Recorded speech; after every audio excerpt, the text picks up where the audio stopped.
中国人的田园故事，往往发生在人与自然的狭路相逢中。是否每次都能绝地逢生？在高山，在碱滩，在海上，在林中。爸爸，海藻。人们超越局限，世代营建那些与众不同的出产，独一无二的石峰，点亮中国人的食物版图，给生存带来无限空间。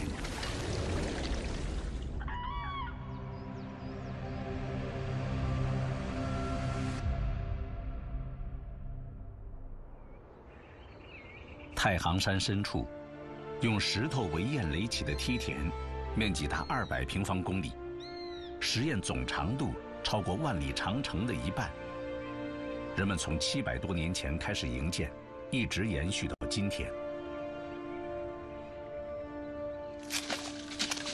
霜降打柿子，山里人家1年1度的甜蜜收获季。6岁的小米第一次跟大人们登上梯田。快！父亲虎林是家中壮劳力，但到了田里，86岁的太爷爷才是老把式。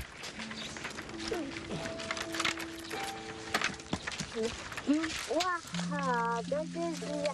今天我可以把柿子吃到够。多了。来这儿。山路难走，为节省时间，虎林一家照例在田头解决午饭。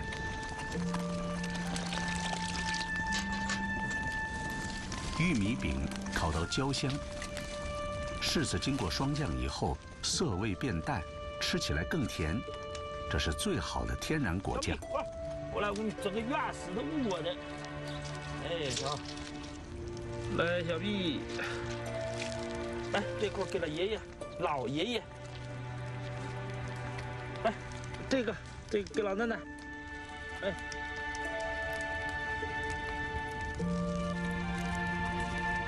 大贝。哎。跳不呀？呀，你又跟着宝宝来地了吧？是。这个柿子树，这树啊，它第一扎根不深，土薄也能活。第二来说的话，它虽然根不深，但是它长得高，也不影响种地，而且它还耐旱。太行山脉，华北平原与黄土高原的分水岭。小米一家所在的河北涉县王金庄，身处太行山腹地，周围群山将东南水汽和西北风沙阻隔在外，成为缺水少土的贫瘠之地。王庄地方没有平地，整个都是山区，地无3尺平，出门就爬坡，只有把石堰垒起来了，然后上面才会出现一小截平的地方，才能种庄稼。当地先民从元代起就开始依山垒堰，积土成田。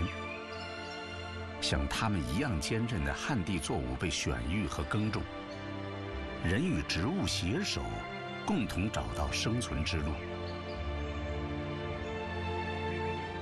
虎林家5亩山地，却分成40多块田，散布在落差近500米的陡坡上。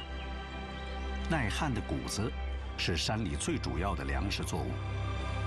奶奶，该从弄出来。就是那儿住，就接着住吧。好的。哎呀，这小苗也要照顾的。小苗也得好好照顾，在这才能有米嘞。快点起来，你们俩。奶奶，竖起来啦！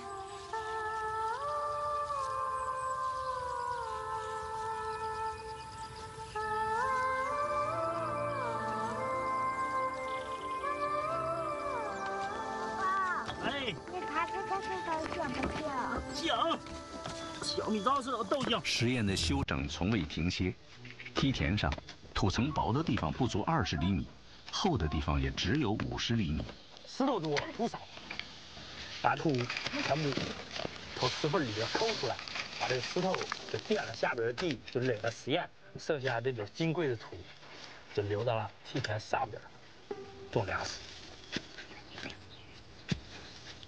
耐旱的花椒树种植在实验边缘，人们借助它发达的根系，将周边土壤和石头连接在一起，还能在降雨后锁住水分，不让水土流失。哎，把这3个酵素压住不它了。种下的花椒苗，3年后才能开花结果。花椒树跟柿树一样，伴随数百年梯田建造，成为这里最不可少的当家植物。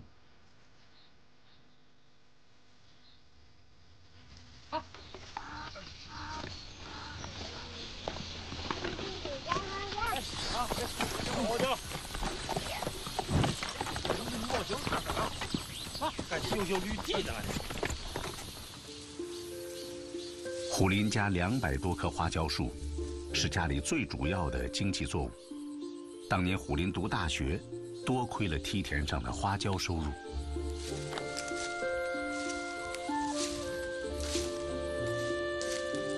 爸爸，快点啊！哦，快点啊！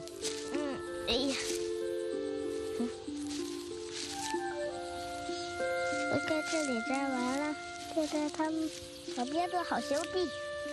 哎呀，哎呀，闻一下。太行山旱地花椒与川椒、秦椒相比，油囊中接近菊香的萜烯类化合物含量更高，而椒麻素含量较少，口味上椒香浓郁而麻味适中。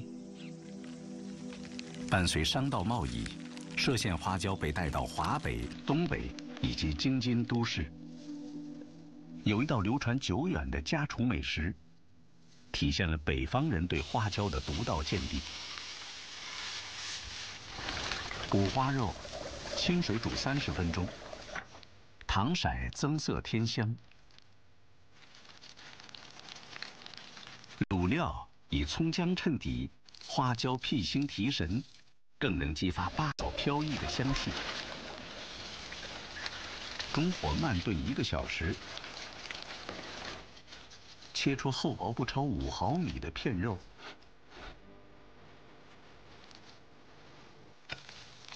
以足量干花椒垫底，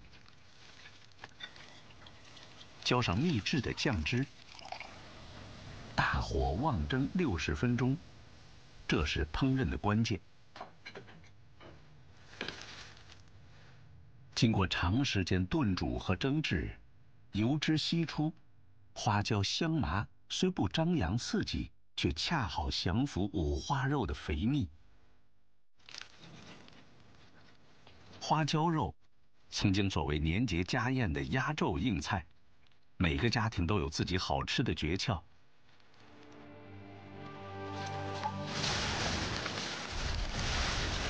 花椒远销四方，花椒籽也不会被丢弃，它滋养了梯田人家的日常。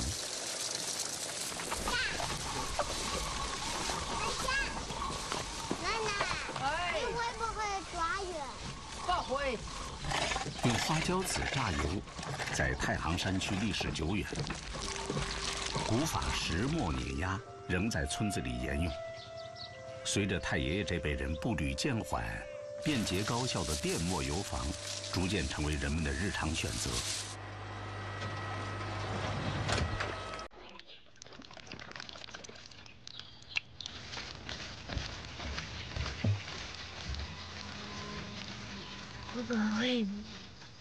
奶奶，喂，我要这个小的饼。你要馅的饼，一会儿给你干点啊。花椒籽油带有浓郁辛香，麻味柔和，还有淡淡的坚果香气。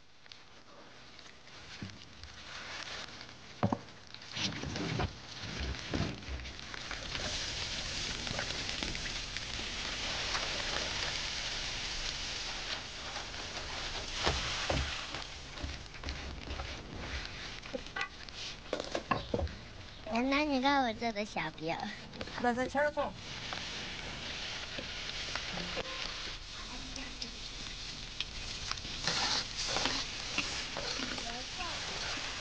有鲜花椒加持，山里的红烧肉便有了不一般的神韵。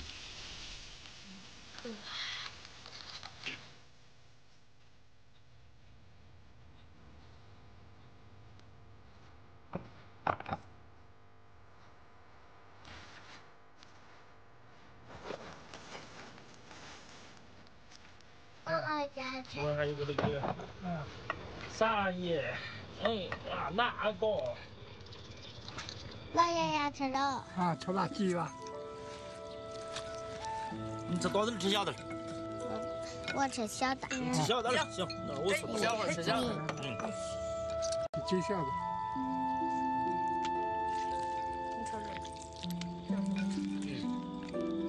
山间田园餐桌，轮回着梯田上的四季出产，浸透岁月的平凡美味，滋养了一代代大山中的人们。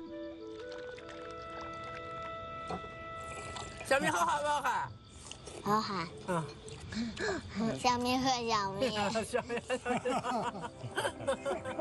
在中国，人们获取食物的自然条件远非优渥，山区就占据陆地总面积的2/3，而在山区之外，广泛分布的盐碱地接近15亿亩。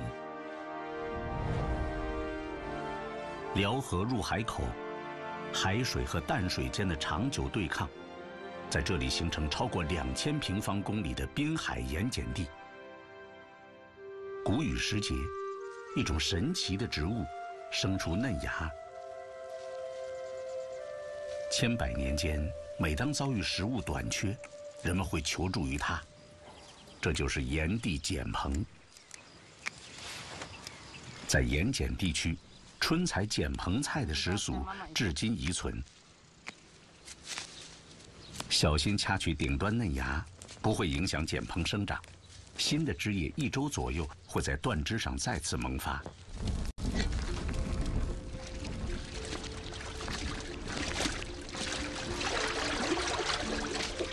旺火水焯，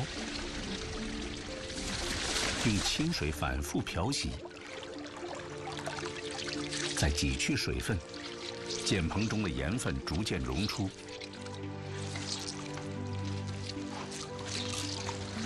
最好的包扎菜饺子，搁点韭菜，搁点韭菜，搁点毛虾，多搁点黑牛，洗荤的这个蒸包子也行。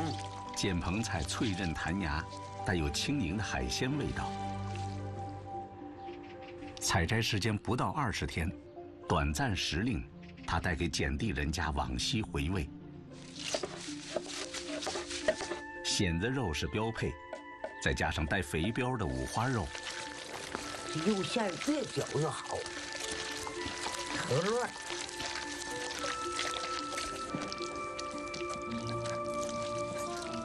家里的饺子必须馅料足实，再垫上卤档里新采的苇叶，才称得上正宗辽河口碱蓬菜蒸饺。啊，还是以前的小时候味道。是那味道，因为这菜好了，这你菜太好，大自然的馈赠。碱蓬不仅能装点人们的餐桌，在这片原本的不毛之地上，它还是生物群落的起点。秋季，碱蓬植株不断聚集甜菜红素。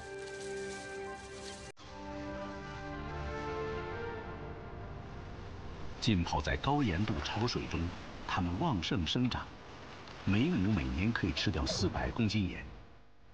盐碱度逐渐降解，芦苇随之而生。掌握芦苇的地方，人们就能开垦出适合特殊水稻生长的耕作田园。临近中秋，一种不惧盐碱的淡水生物，成为备受关注的主角。盘锦碱地蟹属中华绒螯蟹，50年前被引入稻田。夜晚，突如其来的强光让它们变得行动迟缓，人们更易捕捉。生长在河海交汇、咸淡水交替的特殊环境中，它们被赋予类似海味的鲜甜。盘锦和世界公认的水稻黄金种植带地处同一纬度，光照足，温差大，水源充沛。人与植物共同改造的8万亩盐字形土壤，培育出口感筋道弹糯的耐盐稻米。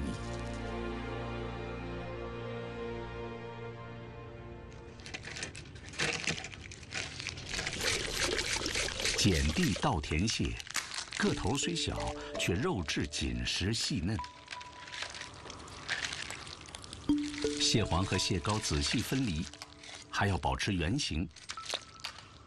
蟹壳也不会被丢弃。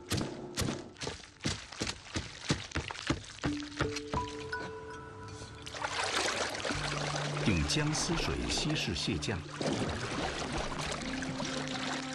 过滤蟹汁的灵感来源于乡间豆腐的制作。蟹肉化为无形，蟹黄、蟹膏再回到蟹汁中。用稻米油将熟蟹黄以蒜末炒香，加入碱地稻米酿制的黄酒。所有铺垫都为迎接蟹黄蟹汁登场。文火慢煮，火候的拿捏极为重要。蛋白质迅速凝结，成型过程只在数秒间。东北地区，这种对甲壳类水生食材的料理源远流长。30年间，海岸线向海推进了2公里，从碱滩到稻田的渐进，仍在这里悄然上演。曾经的盐碱荒滩，变身为富庶田园。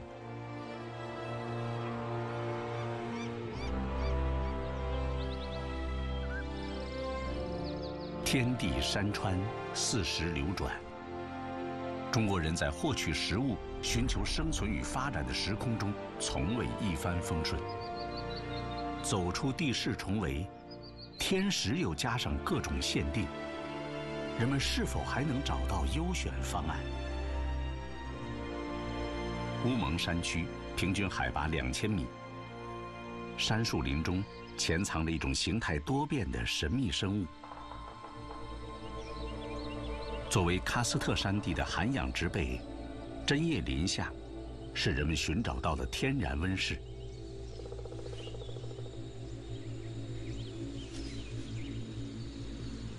仲夏，每天早上6点，陈少芬都会准时出现在林中。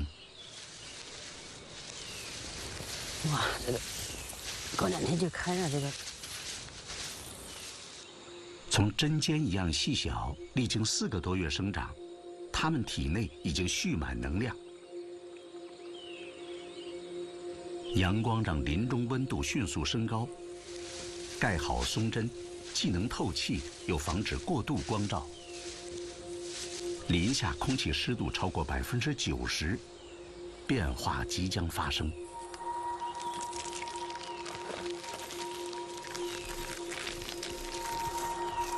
从蛋形的菌蕾破壳而出，它们是织金红托竹荪。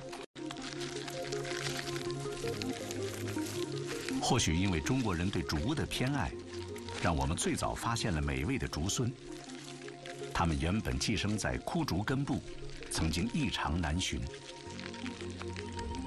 20世纪80年代，中国人首次从野生竹荪中分离出菌种，逐渐转入林下人工种植，珍稀食材开始走进千家万户。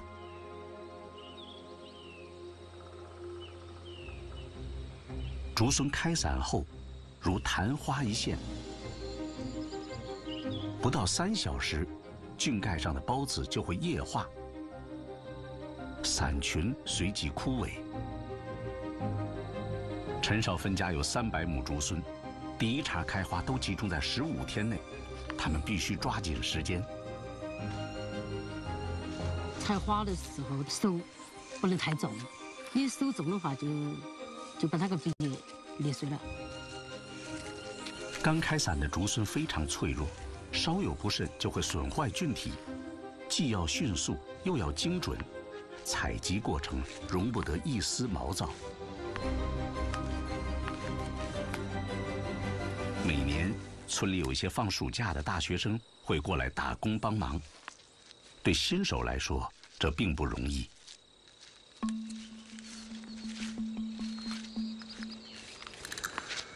然后我们把这个菌坨取下来封，然后这个就个叫菌盖。菌盖。菌盖的上面黑的这叫孢子粉。孢子粉。不能让那个孢子粉滴在这个菌柄上。左手拿着菌粒，然后把菌盖一起这样。好，漂亮。啊。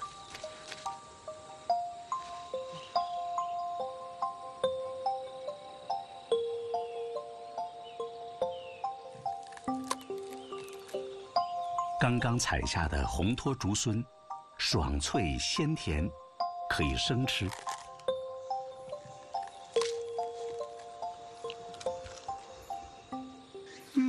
吃起来好甜，就像6月天吃雪糕一样，吃在嘴巴里面滑滑润润的。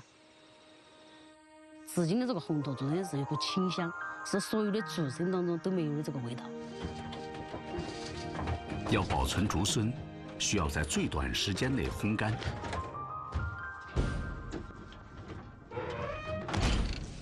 烘干过程除了脱去水分，竹荪也会轻微褐变，现出淡黄色。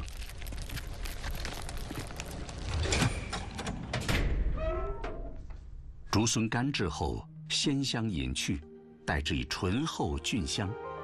常温之下，它们可以保藏1整年。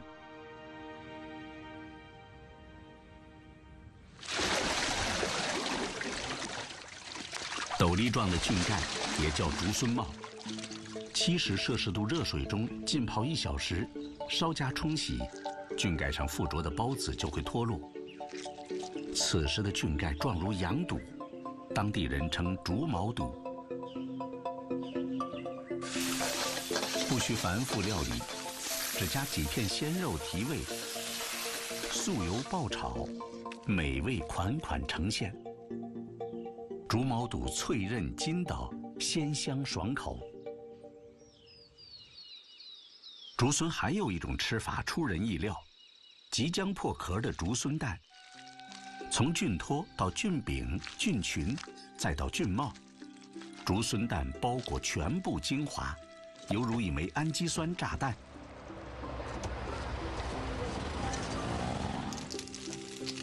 土陶烙锅，煎烙并举，最能激活竹荪蛋的美味。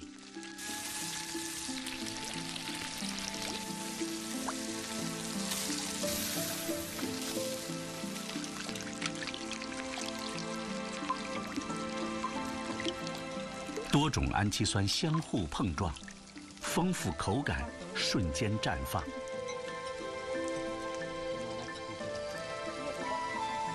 来，一人一道啊！辛苦劳累的采摘季，陈姐从不吝惜好食材。乌蒙山间的节令精华，都在伙伴们的餐桌上。太爽了！原本昙花一现的珍稀菌子，被人们打破时空魔咒，变身为4季可食、行走八方的大众美味。而在2000公里外，一种诞生于恐龙时代的古老树种，依然在他们的田园里繁茂生长。一大早，宣心灿和父母赶往山上。陡坡落差300米，即使年轻人空手上山都是一个挑战。肩扛9米长、40公斤重的蜈蚣梯，他们不会中途歇脚，要一口气爬到山上。绯树，红豆杉科绯属植物，出现在1亿7000万年前的中生代侏罗纪。同样的古老树种，还有我们熟悉的银杏。树高17米，宣心灿要在地面和树冠之间架起一个垂直通道。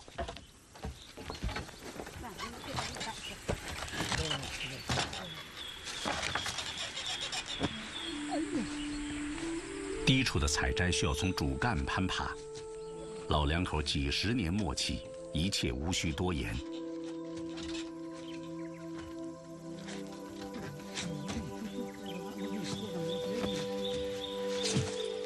来脚。父亲宣清源熟悉自家的每一棵香肥，这棵超过800岁的古树最让他挂心。小心啊，来脚。每到收获季，老人都要亲自采收，谁都拦不住。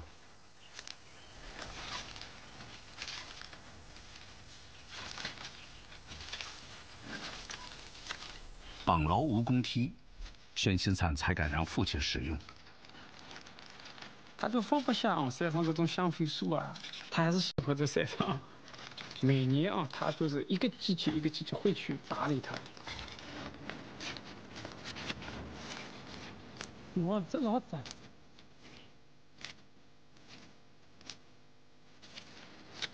香榧从开花到结果要历经17个月。同一棵树上，既有熟透待采的成果，还有当年开花授粉的幼果。今年的果子，明年的果子同时长在一根枝条上。如果用工具的话，它会把明年的果子损坏掉，只能徒手的一颗一颗把它拆下来。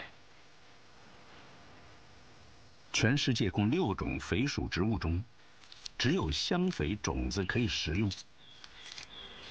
归功于1600年前会稽山先民对榧树的选育嫁接，才有了中国特有树种香榧。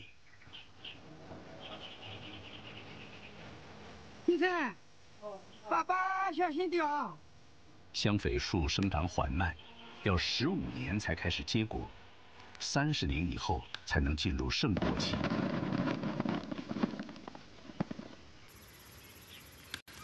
我家最老的树有800多年，2、300年的树也有几十棵，还有20多年、40多年、70、80年的树也有一部分。因为它这个树呢是陆陆续续种下去的，爷爷种下去的香榧呢，要到生枝这辈呢能够收成。前人栽种，后人收获，小小香榧此时凝聚了榧农们世代接力的守望与等待。采摘后，还要马不停蹄忙碌1个多月。手工去除包裹种子的肉质假种皮，称为脱脯。香榧籽迎来繁复的后熟过程，堆沤是至关重要的一步。你的香榧这样一分明的，这样一直这样那个水，差不多一个月。每天翻动，是为了保持均匀的温度和湿度。果壳内，种衣富含的单宁逐渐氧化，慢慢褪去苦涩。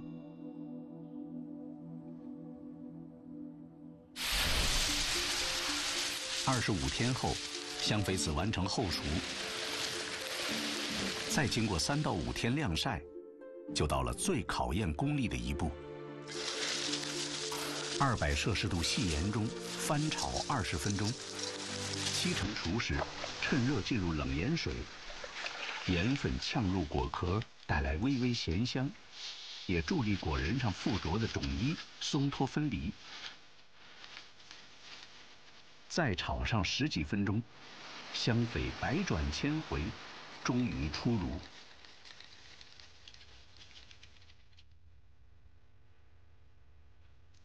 香榧籽一端有2个对称凸起，当地人称西施眼。独特的力学结构便于人们对位捏开果壳。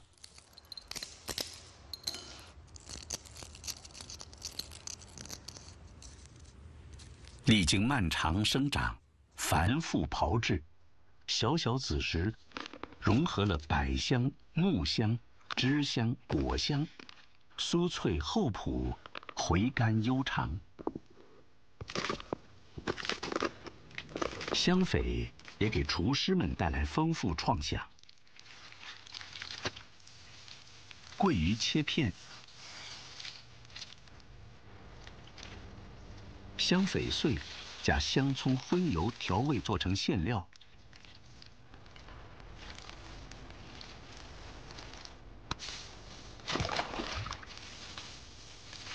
素油中文火烹炸，3分钟出锅。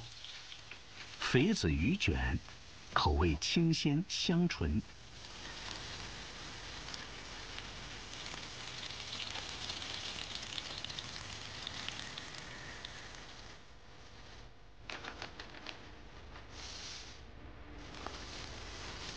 糯米糍以香榧碎替代花生和芝麻。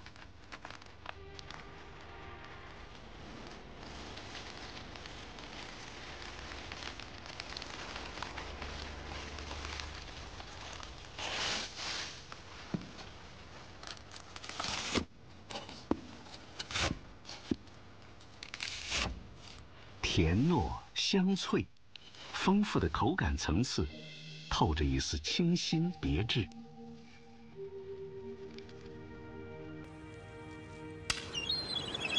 万物消长，时间相随，在与有限资源的互动平衡中，中国人做出主动退让。5月1日，中国海域从南到北进入4个月左右的伏季休渔，海洋生态得以休养生息。但在餐桌上，人们并不会察觉，海产养殖成为这一阶段的重要补充。大连长山群岛，中国海洋牧场中纬度最高的区域。老孙和伙伴们迎来1年中最繁忙的季节。这个扇子苗现在太小，这2天要长得比以前要好的快得多。入海35天的扇贝苗，按照个头大小被分成3个等级，放入养殖吊笼中。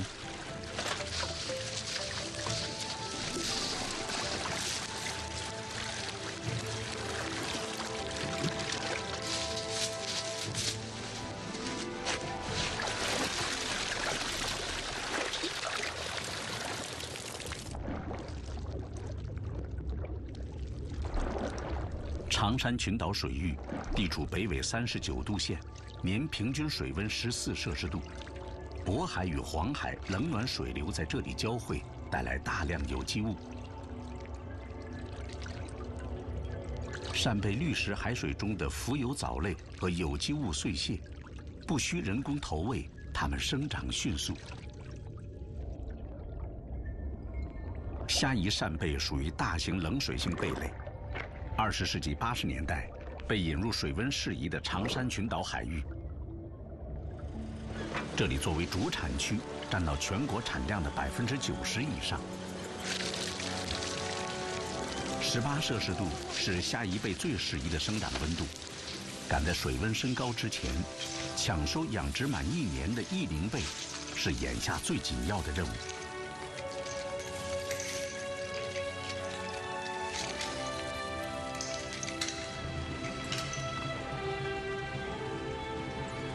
扇贝收获季的海上牧场，人们有机会品尝到刚刚出水的鲜贝。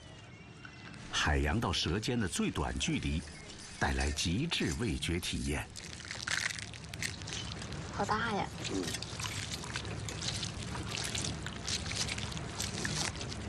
哎，就吃这个丁是最好吃的，最新鲜。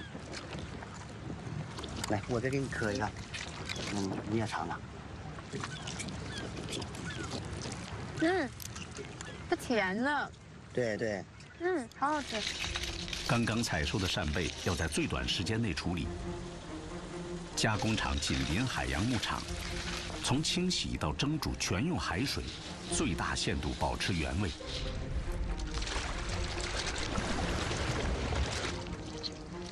闭壳机、裙边各有用途。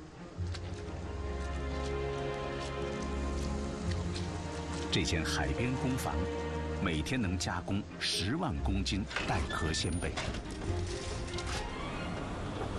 80摄氏度热风烘干2小时，扇贝闭壳机脱水，鲜味物质凝缩，原本的鲜甜转化为浓郁醇鲜，超越时空繁荣，定格为我们熟悉的干贝。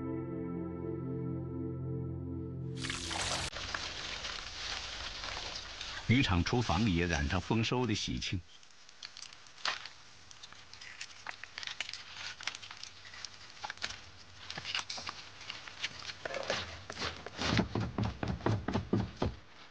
有刚出水的海鲜撑场，再普通的饭食都会颜值暴增。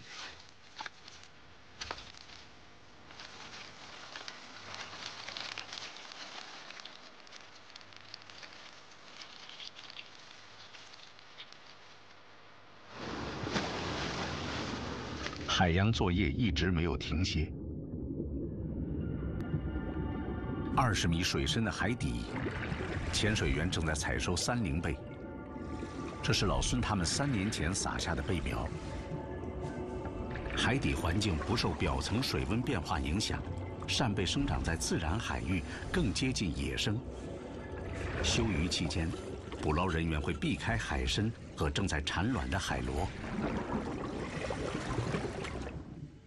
不超4小时，虾夷贝已经被送到大连的14。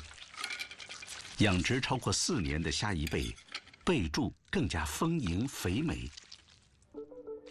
轻裹一层面糊，文火油煎，封住鲜甜的贝汁，加入海肠干熬制的汤底，提鲜增香，又不会抢夺扇贝的本味。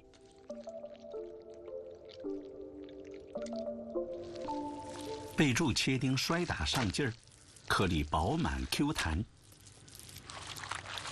淮扬名菜狮子头结合杭帮菜斩鱼圆，变身扇贝狮子头。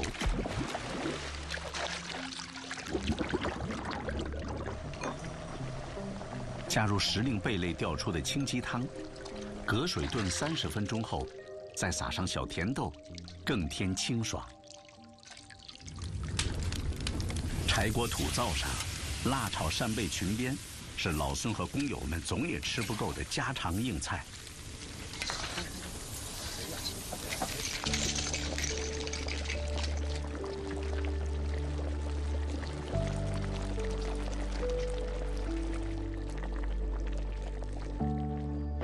铁锅烀扇贝生蚝，彰显渔场料理的质朴豪放。这个特别肥，真鲜。鲜那是，对，好吃，又鲜又甜的。美食的犒赏，足以抚慰人们的日夜辛劳。酒一看这样好吃呀啊，尝尝味道怎么样？面对自然的夹缝，中国人耕耘山海，营建生活。而在食物无比多样的今天，我们再次回望人类农耕的起点，人与自然如何相互驯化，塑造了我们赖以生存的世代田园。小麦，人类最早培育的作物之一，全球1/3以上的人口以小麦为主要食物，被称为世界的粮食。我们现在的小麦起源于3洲野草，总共经过了2次多倍化的过程。第一次多倍化就是野生1粒小麦与拟10-20山羊草做杂交，由2倍起变成了4倍起。又经过了好久的时间，又遇到了第3株草粗山羊草，它是小麦的第3个亲本，我们叫它节麦。它是一节长的，它那个籽粒一节的，而且呢它特别脆。你一碰它，它就会折断。你看一下啊，我轻轻的一动，你看，其实我就没有掰它，我轻轻的一动它，它就它掉了，看对吧？我们在这个小麦进化过程中，要把这个易脆，要把它改进过来，还有把那个种子呢不容易脱粒的这个性状要脱离出来。我们经过了几千年的这个进化，然后呢，形成了我们现在的。我们大家都能经常看到的这个麦穗。北京3环内，寸土寸金的闹市区，100亩被楼群包围的麦田等待收割。在这里劳作的不是农民，而是中国农业科学院的科学家。这片试验田从20世纪50年代开始耕作，目前种植了上千份小麦试验材料。从这里走出的优势成果覆盖广大麦作区，人与小麦的互动驯化，也从古老的千百年选育提速到几十年、10几年。中国是世界第1大小麦生产国和消费国，撑起源远流长的面食传统。麦作稳占主流的华北，积淀出不同区域的招牌面食，如同方言标示各地风土的差异。人们不惜用荤香足料诠释对面食的钟爱。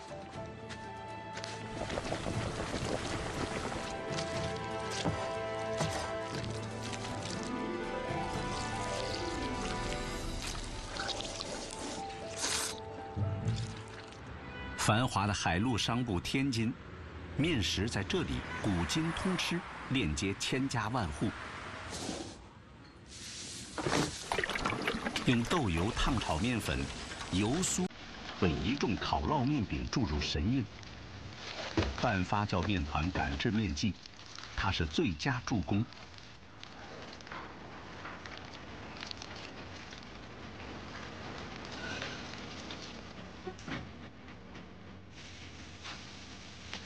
油酥烧饼，分层细腻，浸透油润麦香。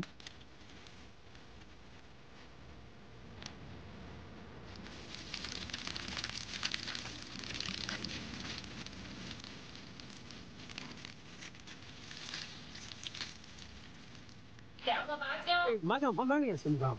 小烧饼那还有啊4个油酥烧饼。来4个烧饼，麻酱烧饼是2样的哈。到天津光吃烧饼1个礼拜，同样还真是有馅儿的、红果的、针尖儿芝麻烧、牛肉烧、羊肉烧。为嘛天津是面食王国？在这里，烧饼作为当家主食，与任何食物搭配，都可成就美味扎实的一餐。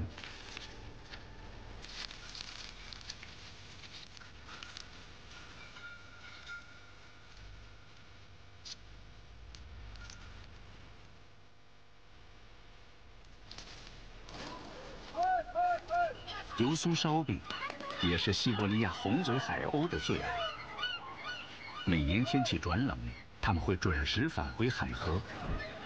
人们每天带来的油酥烧饼俘获一众海鸥的味蕾，这里也成为它们平安越冬的城市田园。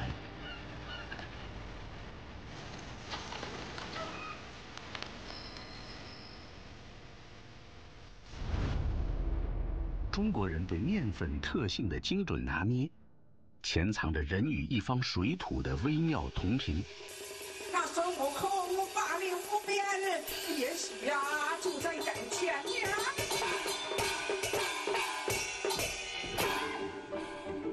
华北平原上另一传统麦作重镇，中国最早的机械化采煤在这里兴起。工业化背景下，民间面食源流在唐山被极限放大。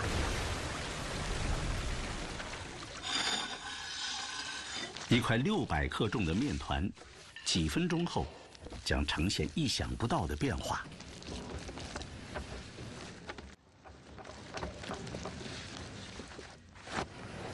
经过蒸制的拨面，面粉筋性被消除，比寻常干面粉颗粒更大，可以有效避免面皮粘连。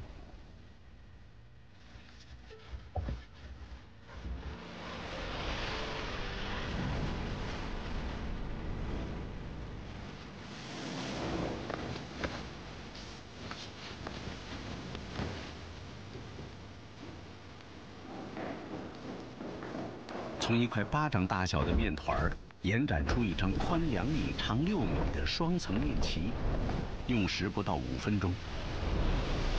反复添加的拨面要尽数抖出，在这里称为放风。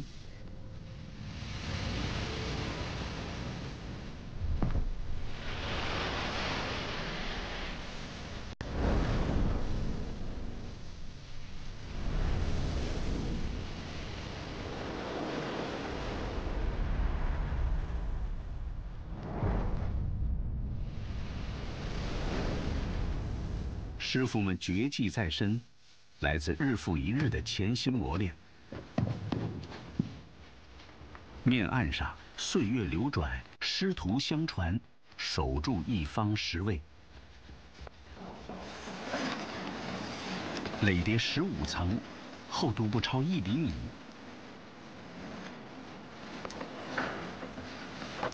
等分齐整的面片儿，中间切缝。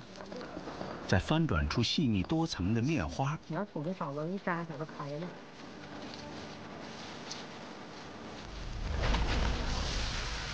160摄氏度热油中，面花瞬间熟透，趁热沥去油分。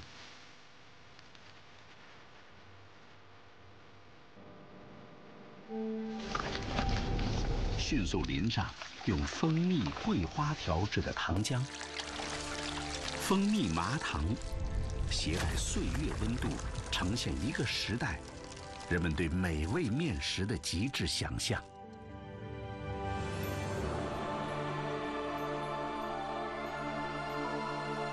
当我们沿着食物的踪迹回溯，沿苛贫瘠的狭促之地，总是催生最富创意的繁茂田园。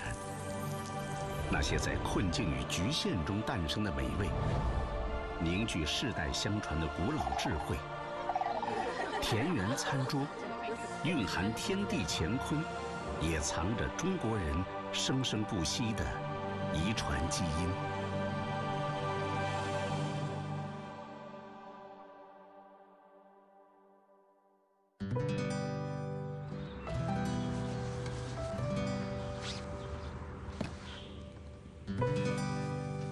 想种点菜，没有地怎么办？只要思想不滑坡，办法总比困难多。看到没有？各位朋友，你看看，高手在民间。离谱最能种菜呀！专地放种的萝卜。我的办公桌绿植，你们以为我很夸张吗？给你看一下我的同事，在种红薯，痴人说梦。快下雨了，我才发现我妈多有才。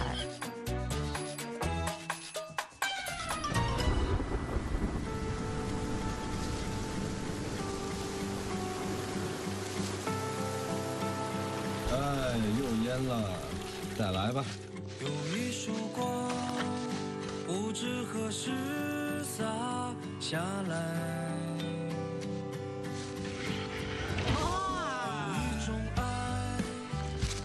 朋友们，我叫大萝卜，你们看看，你看我这脸才多大，看。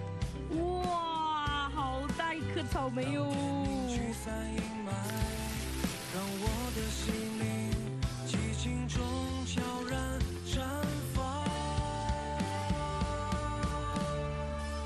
法国巴黎，我们要来种田了。现在在马达加斯加的稻田里面。欢迎来到埃及黑白沙漠，因为你看看这满地都是火山。远在万里之外的南极，中国考察队已经抵达那里。我们一起去看一下太空菜园，走着。